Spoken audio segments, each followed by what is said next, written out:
मधुर जी भिवानी से। सूर्य श्री हरिवंश महाराज जी, आपके चरणों में कोटि कोटि नमन।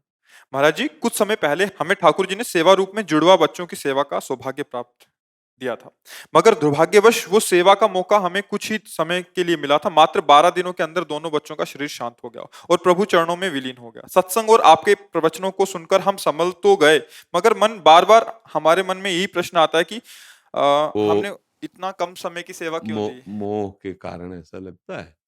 जब गंगा जी भूतल पर स्त्री रूप में ब्रह्मलोक की लीला है।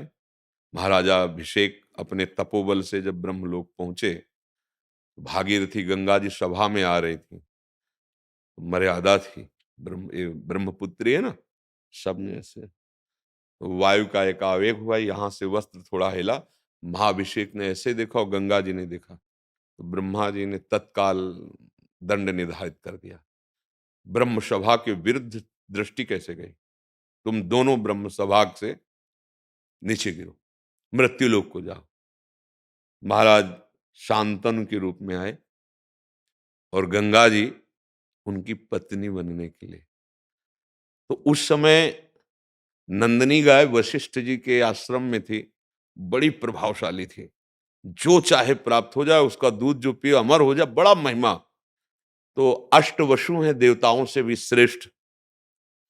तो उनमें से उनकी एक पत्नी ने कहा, मृत्युलोक की एक राजकुमारी मेरी मित्र है, अगर मैं नंदिनी गाय का अपहरण कर लूं, इसका दूध पिला दूं तो अमर जो हो जाएगी। तो जैसे हम वसु अमर हैं, ऐसे वो अमर हो जाएगी, तो मेरी दोस्त अमर हो जाएगी।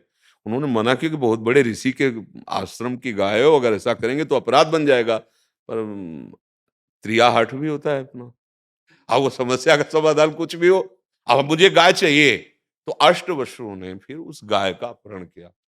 और जब आए वशिष्ठ जी ध्यान से बाहर और आश्रम में देखा कि नंदिनी नहीं, तो ध्यान के द्वारा ये देखा कि अष्टवसु, अरे ये देवताओं से श्रेष्ठ होकर ऐसी निम्न क्रिया कैसे कर सकते हैं?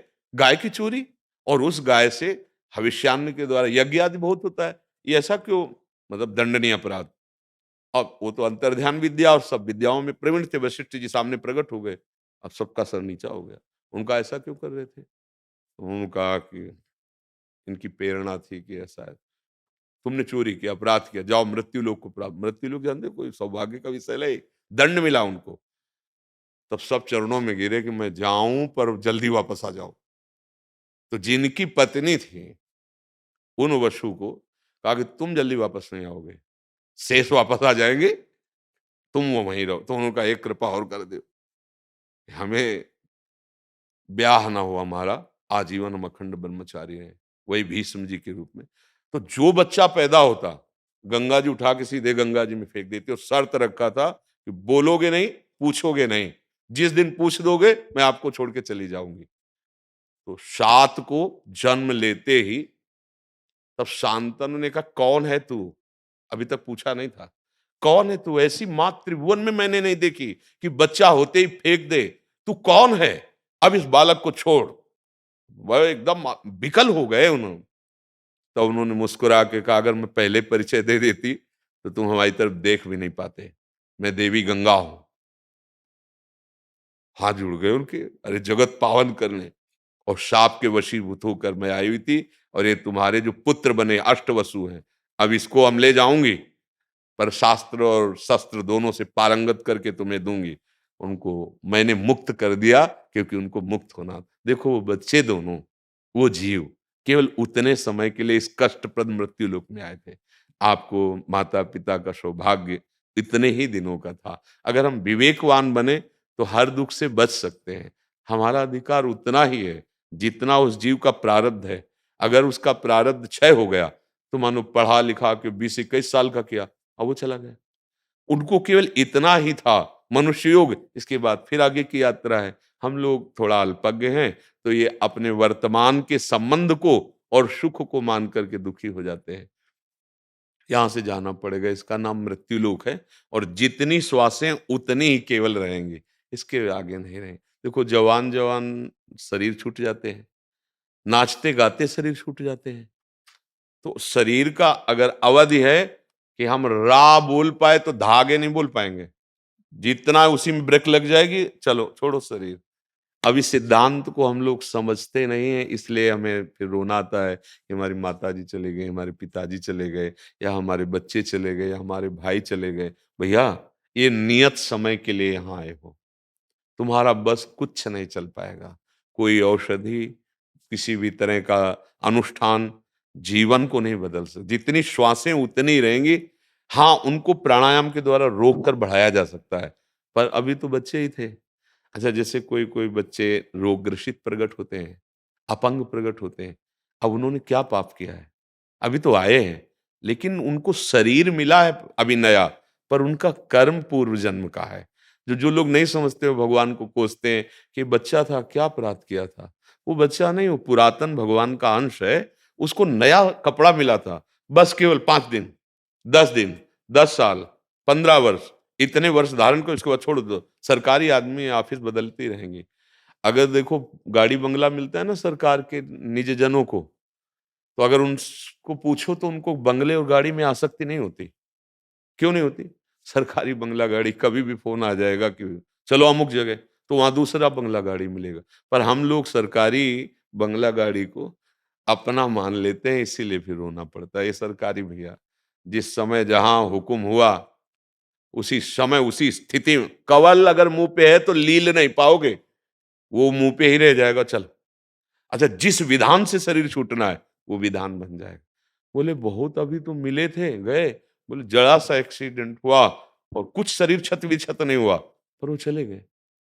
भैया, ये केवल निश्चित समय के लिए यहाँ आना होता है मृत्यु लोक में, सच्ची मान लो। अगर सच्ची मान लोगे, तो दुखी नहीं होगे। ना तुम उस जीव को जानते थे और ना जान पाओगे। ना तुम अपने स्वरूप को जानते हो। बस देह संबंध को जाना, तो उतने ही मिनट, उतने ही घंटा का आपका संबंध रहेगा, जितने मिनट का पास हुआ है कर्म के अनुसार, अन्यथा नहीं। अन्यथा फिर देखो क्या बस चलता, चला क्या बस? इसलिए धैर्यवान, विवेकवान बनो और यात्रा आगे बढ़ाओ। मनुष्य जीवन की यात्रा श्री भगवान तक ही। अगर भगवान नहीं मिले, तो यही बार-बार चलता रहेगा। कर्मों के फल के अनुसार जन्मना मरना। और एक भागवत में कथा आती है चित्रकेतु महाराज की। उनकी बहुत सी रानियों में किसी के संतान नहीं होती थी। देवर्षि नारद अंगिरा जी से कह के संतान उत्पन्न की, और अन्य रानियां ईर्ष्या द्वेष से युक्त हो गई कि जब से संतान हुई महाराज उसी के महल में जाते हैं, तो जहर पिलवा दिया 2.5 माह से, वो भी मर गया। अब जो उनको विकलता हुई, क्योंकि चक्रवर्ती सम्राट पद का कोई अधिकारी भी तो होना चाहिए था, पुत्र हुआ था और वो मर गया, बहुत विकल हुए। तब देवर्षि नारद जी आए। तब नारद जी समझाने लगे, मुझे समझ नहीं, मुझे बेटा चाहिए, मेरा बेटा। हाँ, अभी बुलाते हैं। तो वो तो नारद जी भगवान के स्वरूप, जीवात्मा को बुलाया और कहा, देख तुम्हारे पिताजी कितने विकल होते, जो उसने कड़वे वचन सुनाए। ये क्या हमारा बाप है? कितनी बार हमारी पत्नी बना, कितनी बार हम इसके बाप बने, कर्म के अनुसार ही चल रहा है, मेरा कोई नहीं है। मैं जहाँ जाना चाहता हूँ तुरंत, अरे उन्होंने कहा कि अब मुझे पुत्र नहीं, समझ गए भाषा। देखो, ये एक तत्कालिक केवल संबंध है, स्टेशन वाला। गाड़ी आई अपनी-अपनी, कोई किसी को पूछता नहीं, चल देता है। अगर बात समझ जाओ तो समझ जाओ, नहीं तो रोना ही रोना है, व्यर्थ का रोना है। कोई अपना नहीं है यहाँ, जाना है। हाँ, सबसे प्यार करो, भगवत भाव से करो। जितने दिन तुम्हें सेवा मिली, बहुत बढ़िया शब्दों का आपने प्रयोग किया, उतने दिन तक सेवा बनी। अब आगे दुःख क्यों करते हो? अपना मान के दुःख करते हो ना, वो आपके थे ही नहीं। ये शरीर भी आपका नहीं है, आपके बस में नहीं है। अपने आप अवस्था बदल रही है, आप इसको रोक लो, नहीं रोक पाओगे। बाल्यावस्था से जवानी, जवानी से बुढ़ापा, बुढ़ापा से मृत्यु। ये एक सिस्टम है और एक नियत संख्या, नियत समय के लिए है। इसलिए निश्चिंत हो जाना चाहिए। जो विधना ने लिख दिया, छठी राव के अंक, राई घटे न तिल बढ़े, रहुरे जीव निसंग। अच्छे आचरण कर लो, नाम जप कर लो, भगवत प्राप्ति कर लो, ये दिव्य है, बकाया सब जाना है यहाँ। और जब जाना होता है, तो यहाँ से कुछ नहीं ले जाना होता।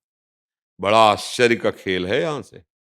मतलब ऐसे देश में रह रहे हो कि यहाँ का कुछ नहीं ले जा पाओगे। चाहे जितना बैंक बैलेंस कर लो, चाहे जितना मित्रता फैला लो, चाहे जितने संबंध बना लो, जब जाओगे तो यहाँ का कुछ नहीं। शुभ अशुभ कर्म, वही भोग, वही बार-बार जन्म मरण। एक चीज जाती, भगवान का नाम। जितना नाम, इसलिए कहते राधा राधा राधा रट लो, दुखी मत हो। यहाँ सब ऐसा है। गए, जाने को तैयार हैं, आगे वाले भी जाएंगे, बस पक्का समझ लो। यहाँ सब जा ही रहे हैं, नहीं जा रहे? आज तक मकाने बन रहे, देखो माया देखो, रोज बन रहे हैं। ये कैसे? कभी तो पूर्णता होनी, कभी नहीं, रोज जन्म हो रहा है, ब्याह हो रहे हैं, मर रहे हैं। बस यही 3 सृष्टि का प्रभाव चल रहा है, सृजन, पालन, संहार। अगर इस लीला को जान जाओ तो मुस्कुराते रहो, दुखी मत हो। सृजन भी होगा, पालन भी होगा, संहार भी होगा। अब सृजन पालन में तो हम राजी हैं, लेकिन संहार जब होता है तो हम उदास हो जाते हैं। नहीं, तीनों लीलाएँ उन्हीं की हैं और वो अपने आप से अपने आप में खेल रहे हैं। ये जब जान जाओगे, या रहस्य रघुनाथ कर बेग न जाने कोय, और जो जाने रघुपति कृपा तो सपने मोह ना होए। दुखी मत हो, ये दुःख अज्ञान के कारण है। उसको कोई मतलब नहीं जीवात्मा से, आपसे कोई मतलब नहीं।